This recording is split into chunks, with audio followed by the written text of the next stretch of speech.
This is NTD Evening News. Live from our NTD Global Headquarters in New York City, here is Tiffany Meyer. Good evening and thank you for joining us tonight. Just a day after Israel's reported strike in Lebanon that killed a Hamas commander, reactions are mixed.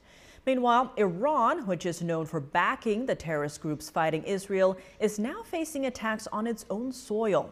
A pair of bombs in the country reportedly killed over 100 people. NTD's Jason Perry has the war update.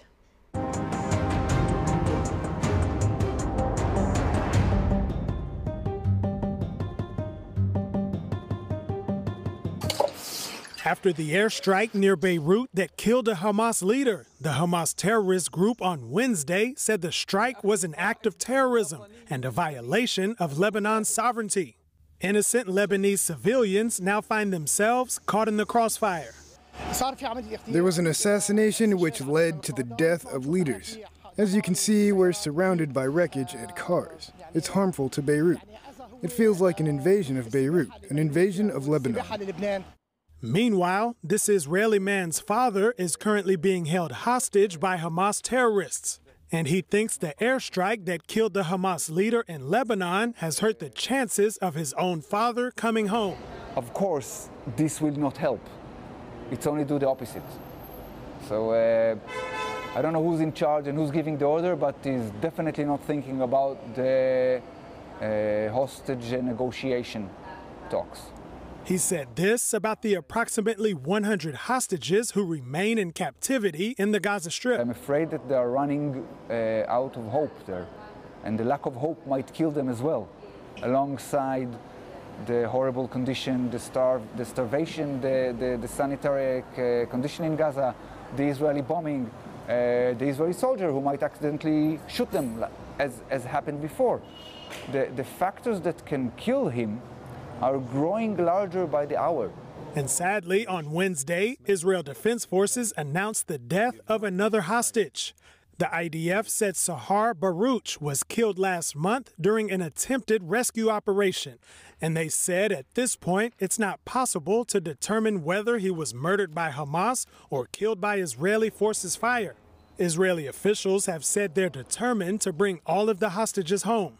Meanwhile, on Wednesday, Israel's spy chief said they're intent on finding other people as well. We will get them, no matter where they are. Let every Arab mother know that if her son took part, directly or indirectly, in the October 7th massacre, his blood is forfeit. Israel continues to fight Iranian-backed terrorist groups on multiple fronts. And Iran, which has been working behind the scenes supporting these terrorist groups in their attacks against Israel, is now facing trouble at home. Iran held a memorial ceremony on Wednesday for late Iranian General Qasem Soleimani, who was killed by a U.S. airstrike in 2020.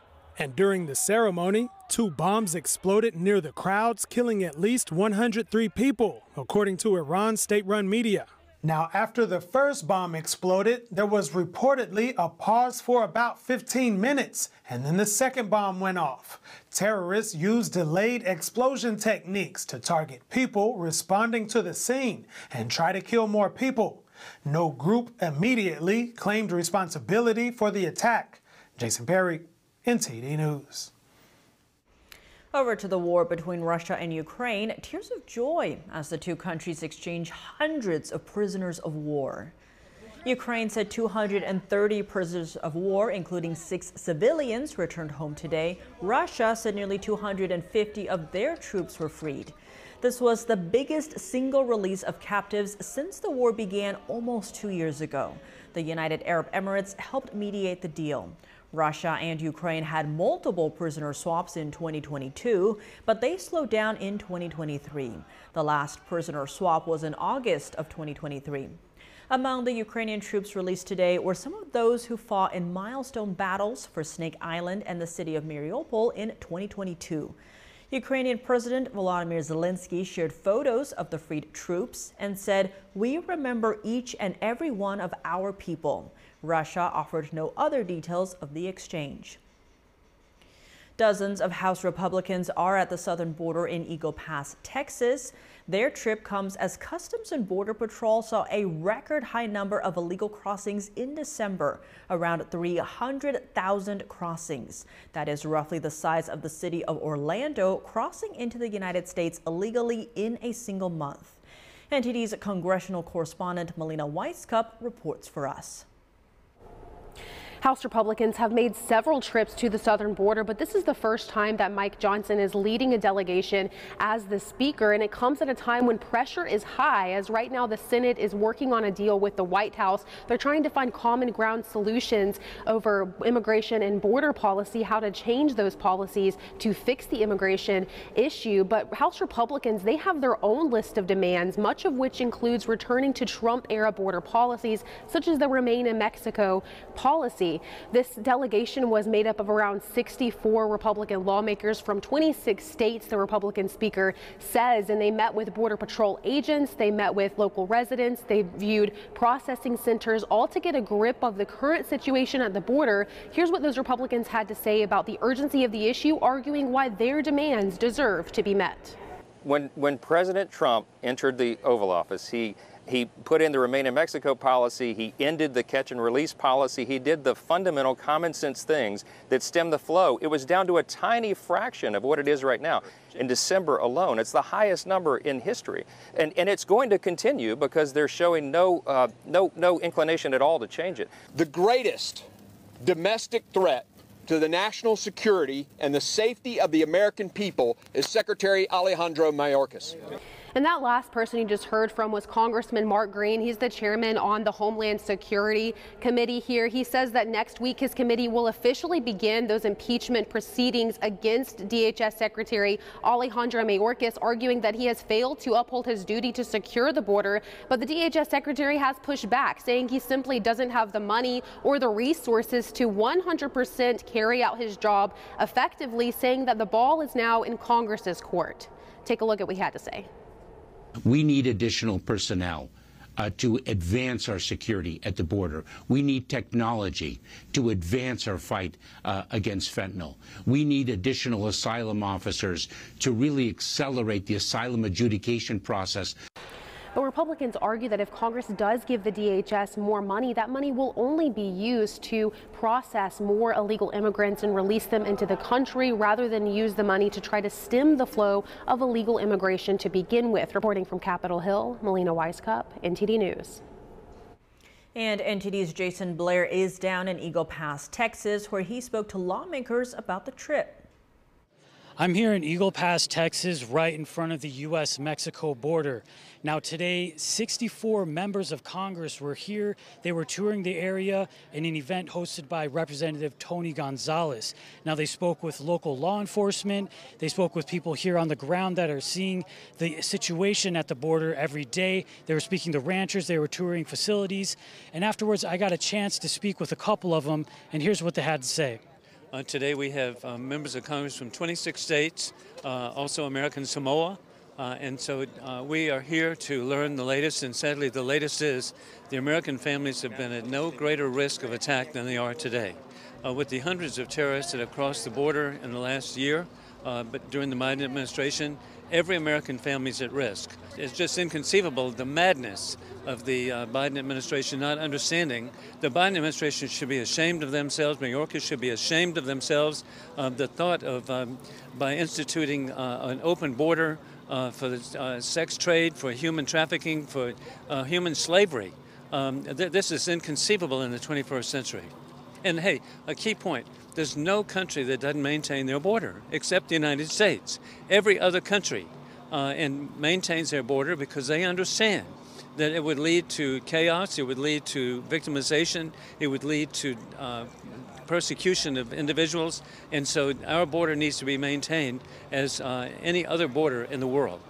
And the very frustrating piece of it is it's correctable. Now, the best way, or the long-term way, that the American people can correct it is by electing President Trump back into office, or frankly any Republican, but my preference is President Trump because he proved he could do it. But secondly, if Biden would just correct course and just instill one provision probably of our HR 2 legislation that we passed in Republican Congress, and that is remain in Mexico. If you're seeking asylum, you need to do it in your first country of origin, your first country of asylum. If you do that like all other countries do, or just about all, this problem would be reduced by 70, maybe 80%. A major speech coming up as President Biden is seeking to draw a contrast with former President Trump. That's as polls show Biden trailing Trump in key battleground states. NTD's White House correspondent Iris Tao reports. So we are expecting to see a major split-screen moment this Saturday on the 3rd anniversary of January 6th between former President Trump and President Biden. And President Biden is giving a speech on democracy at Valley Forge, a historic Revolutionary War site near Philadelphia. And the goal here is to try to convince voters that former President Trump poses a historic threat to democracy, one that Biden's campaign says has only grown more dire in the years after 2020. Meanwhile, the White House today is saying this about January 6th. Watch. What happened on January 6th was unprecedented, an attack on our core principles, an attack on our democracy. What we saw was an attack on our rule of law. And the White House tells us that President Biden today also had lunch with a group of historians and scholars about, quote, the ongoing threats to democracy and democratic institutions here in America and around the world. So we are really seeing President Biden's campaign here trying to jumpstart this year's campaign events with the theme about a fight for democracy and Biden versus Trump as we're getting closer and closer to a potential rematch between the two. President Trump is holding 2 campaign events in Iowa this Saturday, of course, as the Iowa caucus is just about a week away.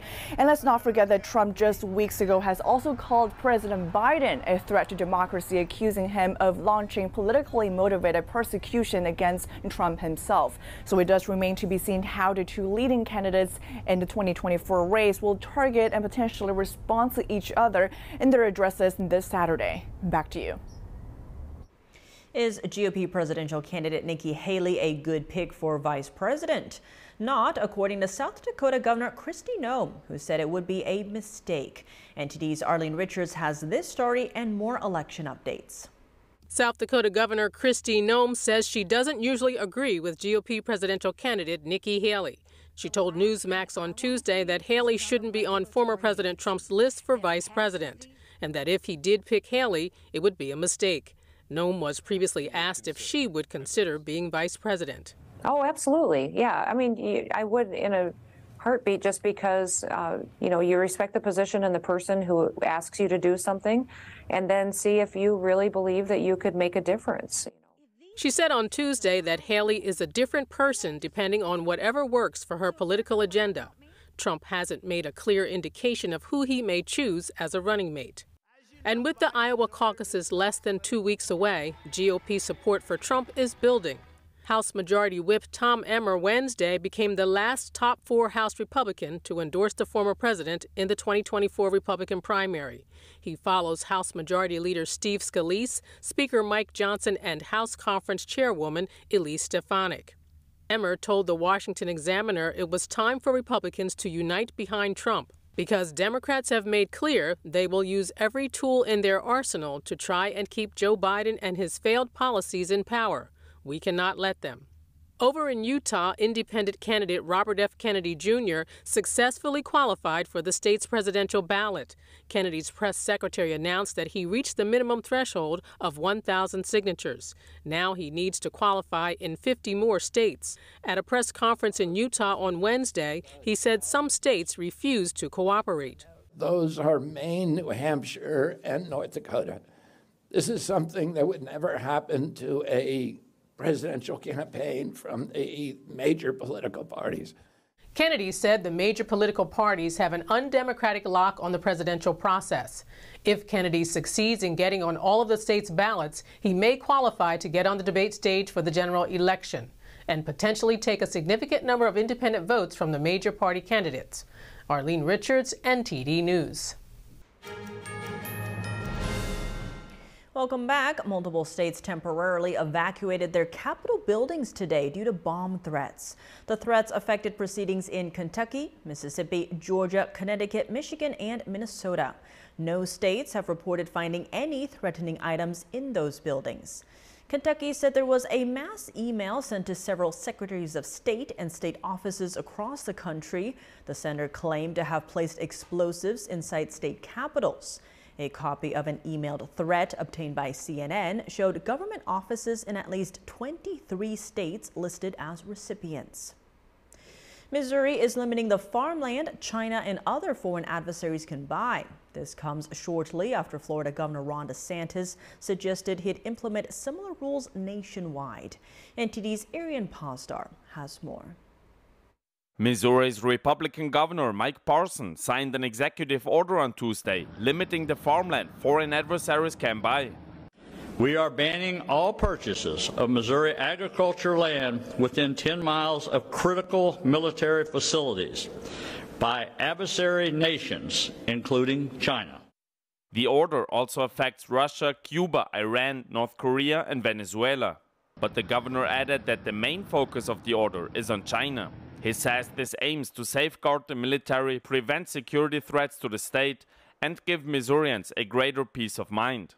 The governor also suggested he would extend the rule to include all land in the state if he could, but that his executive power is limited. The rule does not impact existing landowners or attempts to purchase land by friendly nations. We're talking about Sweden. We're talking about Italy. You're talking about Germany. You're talking about the United Kingdom, Canada, Japan.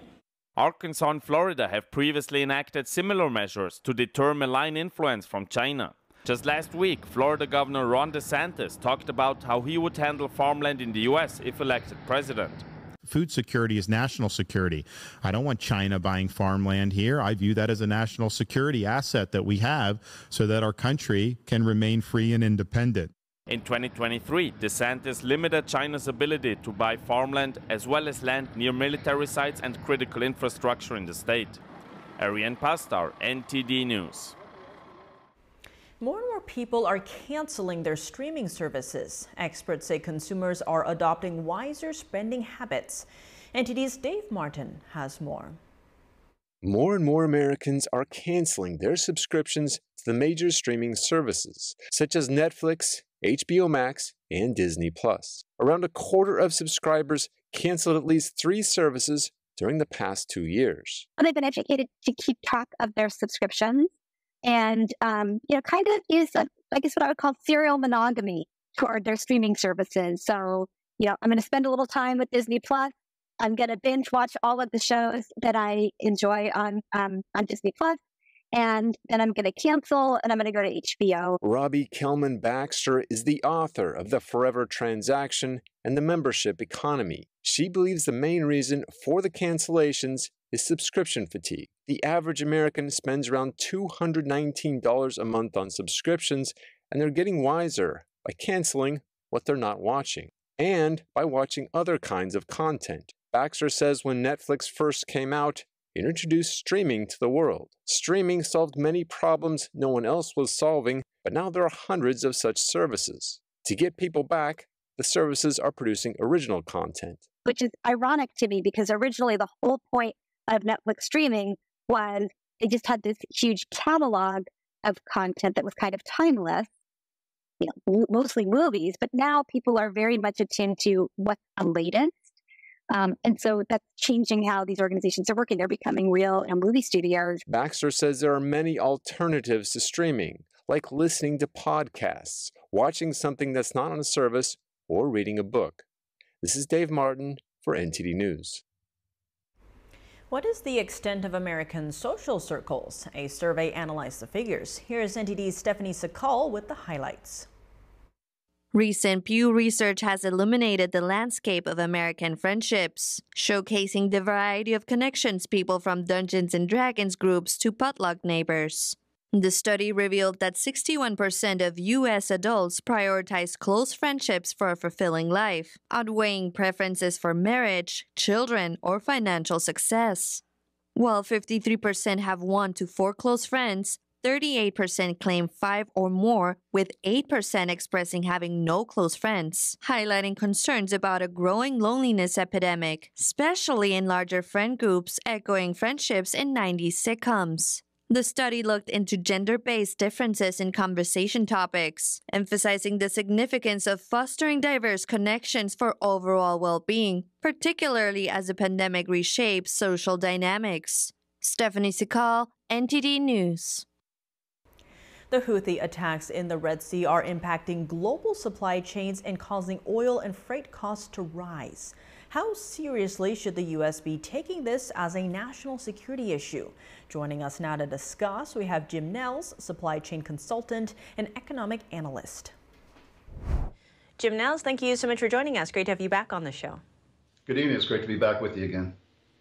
To begin, the Red Sea crisis is now spilling over into African ports that are swamped with all these ships that have been rerouted. Now, fuel prices are expected to rise as a result, but give us a sense of what the economic fallout is here.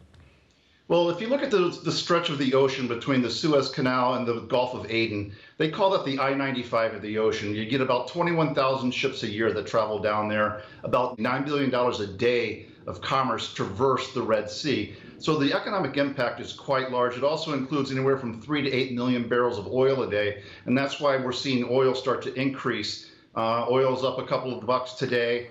It was down the other day, but I think we're going to continue to see it rise as more and more shipping companies say we're not going to traverse the Red Sea. We're going to go around the Cape of Good Hope in Africa and add 14 to 21 days to the supply chain. And what impacts do these shipping delays and rerouting have on national security? On national security, we'll start to see store shelves maybe not have as much as you would like to have on there. You may not be able to get some of the products that you'd like. You're not going to see what we saw during COVID, but the bigger concern is the inability to get oil through the Red Sea. And when you start to combine this with the issues that we have at the Panama Canal right now is running at 50% capacity because of very low water levels. So between the Panama Canal and the Red Sea, we're starting to see a very large backup of shipping, and we'll start to see congestion at the ports. We saw what happened with that in 2020 and 2021. So there are some national security implications, but hopefully we can get this resolved quickly, and we're not going to see anything to the extent that we saw back during COVID. And speaking of COVID, we saw ship supply lanes hit, especially as factories in China ground to a halt. What can we expect to see this time in terms of the Red Sea? Is this a type of warfare attacking the shipping lanes? Well, it's definitely a type of warfare by attacking the shipping lanes. Fortunately, with the Red Sea, that's primarily a route between Europe and Africa and Europe and Asia. So it doesn't necessarily impact the U.S. to a great extent, again, except for natural resources such as oil. Over the long term, though, we'll start to see more and more things impacted in the United States. But what we can't afford is to start to see huge backups at the ports, because especially in the United States, our ports are so inefficient, it takes forever to unload a ship, and we just can't afford to have that happen from a national security perspective. And now it seems the 10-country coalition to stop these attacks hasn't been that successful. Now, in the 80s, the U.S. launched Operation Praying Mantis to attack Iran. What would it take now to stop the Houthis? It would take something similar. So Operation Praying Mantis was launched by President Reagan after a United States warship hit a mine that was placed in the Gulf by Iran. We decided to destroy 2 of their oil platforms, and we sank half their navy. We need to do something like that today, and it has to be done against Iran, not against the Houthis. The Houthis don't do anything without Iran's permission, without their funding, or without their weapons. So we need some sort of major strikes into Iran to show them that they have to stop this. I'll give the Biden administration credit. So far, they've shown great restraint because they don't want to expand the war in Israel beyond Israel and Hamas. But it's now time for them to step up and say, no more Iran, and we're going to punish you for doing this. And if you do it again, we'll punish you a second time and then a third time. They're becoming that petulant little child that thinks that they can continue to steal candy from the grocery store. And it's time for mom to tell them no more stealing candy. And would something on the level of Operation Praying Mantis be permissible nowadays, seeing that Operation Praying Mantis was deemed unjustified back then? Why should we care what other people think? We have to protect our own interests. That's what we need to do.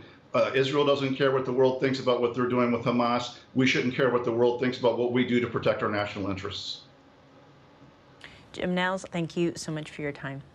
My pleasure. Take care.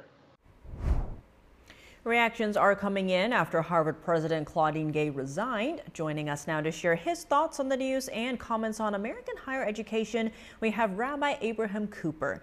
He chairs the U.S. Commission on International Religious Freedom and is Associate Dean at the Simon Wiesenthal Center.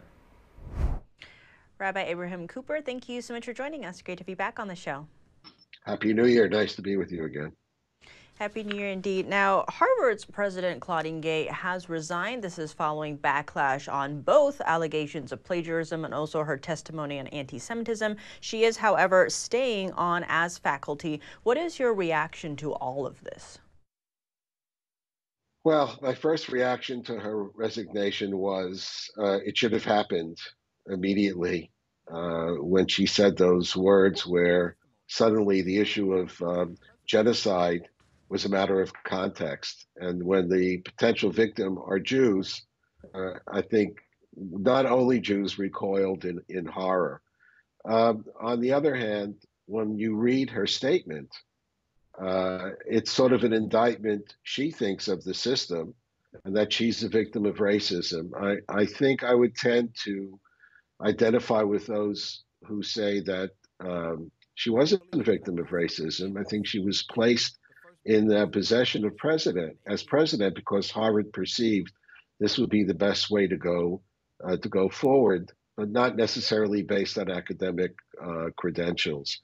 She should have been gone immediately, and we'll see, how long she'll stay on in terms of being a professor. Because the second issue, which I'm not an expert on, thankfully, plagiarism, that's something that each university has to deal with. And I think would be difficult for someone to stay on long range when you have that kind of cloud that's hanging over you. Now, expanding on that, former Secretary of State Mike Pompeo has spoken of this, and he says, quote, "The problem at Harvard and unfortunately at most of higher education is deeper than one person. An obsession with toxic wokeness has replaced merit, excellence, and academics." Now, how is the treatment of Jewish students at these higher institutions going to play out at the future of these very institutions? Well, of course, we're talking about elite institutions like MIT, like Cornell, like UCLA, like Columbia. It's like a who's who. And the goal here, obviously, is that students, whoever they are, need to feel safe and be in an environment that's conducive to intellectual and academic growth.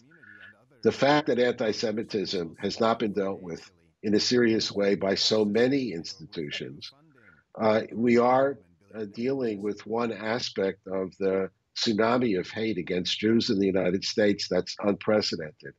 And it'll depend on the leadership from the top. I mean, essentially, Harvard left the Jewish students twisting in the wind. Even over the Hanukkah festival, the Chabad rabbi was told, we have to take the menorah down every night because we can't guarantee the safety. As opposed to, we're going to put a police officer in the vicinity so that the religious symbol will be safe for all 8 days.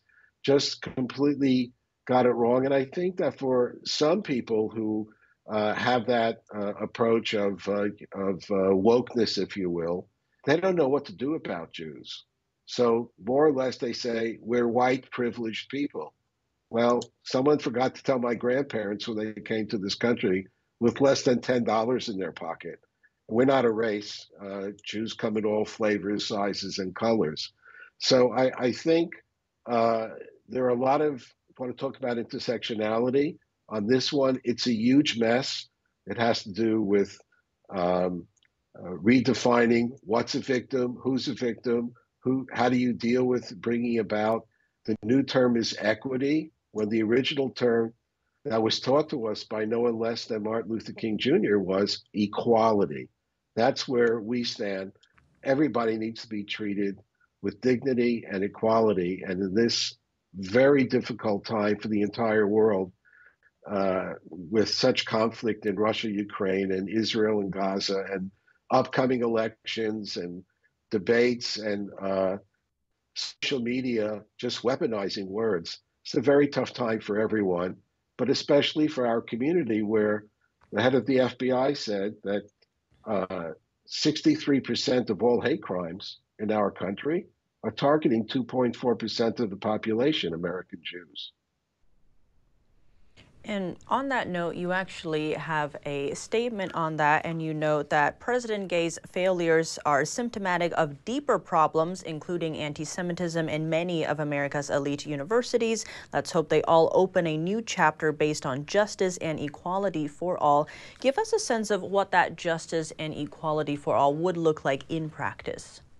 Well, if you want to talk about the great dream, it's the embrace of Martin Luther King Jr.'s vision that someday Americans will wake up and each person will be,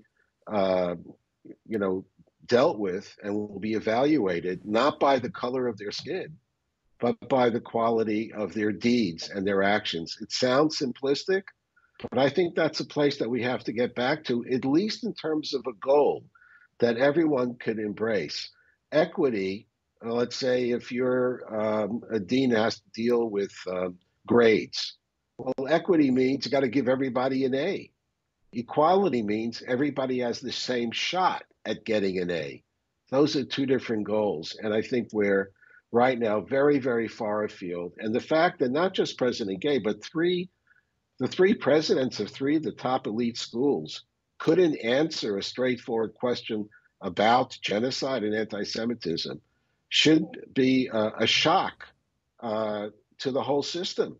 This is just not, it's not the kind of leadership that will be able to sustain America in the 21st century going forward. That we're not sure we can even answer some basic questions like standing up for the rights of all, not just for a new list of empowered people who are in the first line in terms of so-called equity. Equality is the name of the game. Rabbi Abraham Cooper, thank you so much for your time. Happy New Year. Good to see you.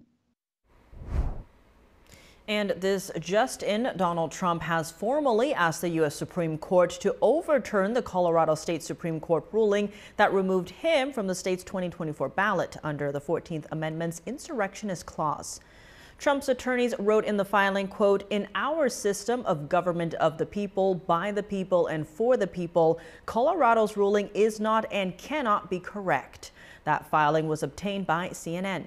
Trump's appeal comes nearly a week after the Colorado GOP filed a separate appeal and 2 weeks after the state's ruling came down. Colorado's top election official has already made clear that Trump's name will be included on the state's primary ballot when it's certified on January 5th, unless the U.S. Supreme Court says otherwise. Welcome back. Besides the U.S. general elections in November, there are also other important races happening around the globe. Here are some of the key elections in the world this year. Starting off the year, on January 13th, Taiwan will hold its presidential election. Incumbent President Tsai Ing-wen is barred by term limits from seeking re-election. Her party's candidate for president, Lai Ching-te, is currently Tsai's vice president. He has pledged to continue bolstering Taiwan's defenses in the face of threats from communist China. The whole world wants to know whether the people of Taiwan will continue to move forward on the path of democracy in this major election, or whether they will choose to rely on China, follow a pro-China path, and lock Taiwan into China again. Polls show Lai as the frontrunner, ahead of candidates from opposition parties Kuomintang and the Taiwan People's Party. Next, from March 15th to 17th, Russia will hold its presidential election. President Vladimir Putin has been in power for 24 years, and on December 8th, he announced he will run for a 5th term. That would be another 6 years in office, till 2030. The last election in 2021 was dominated by widespread reports of fraud. With the vast majority of opposition figures either in jail or outside Russia, Putin is poised to win. I want to emphasize again that any attempt to sow inter-ethnic and inter-religious discord, to split our society, is a betrayal, a crime against the whole of Russia. We will not allow anyone to divide Russia, which is the only one we have. Putin's victory would guarantee the war in Ukraine will continue. The Kremlin has said the idea of peace talks on Ukraine's terms are unrealistic. For the first time, the election will take place over 3 days, and it will cover 4 regions of Ukraine recently annexed by Russia in the war. The world's most populous democracy, India, will hold general elections between April and May. Prime Minister Narendra Modi is seeking a 3rd term in office. That's another 5 years. Surveys show Modi widely popular after a decade in power. Under him, India played a bigger role in global diplomacy and embraced global climate goals. Our target by 2030, emissions intensity has to be reduced by 45%. We have decided that we will increase the share of non-fossil fuels to 50%, and we will also keep moving towards the goal of 2070 and net zero. Modi's ruling party scored major victories in provincial elections in December, giving him a boost ahead of the national election. But he still faces a challenge from a 28-party opposition alliance. Next summer, on June 2nd, Mexico will hold its presidential election. Incumbent President Andrés Manuel López Obrador is barred by term limits from running again. So Mexico will have a new president, and for the first time, it looks like it will be a woman. The president and his party are backing Claudia Sheinbaum. She's the former mayor of Mexico City.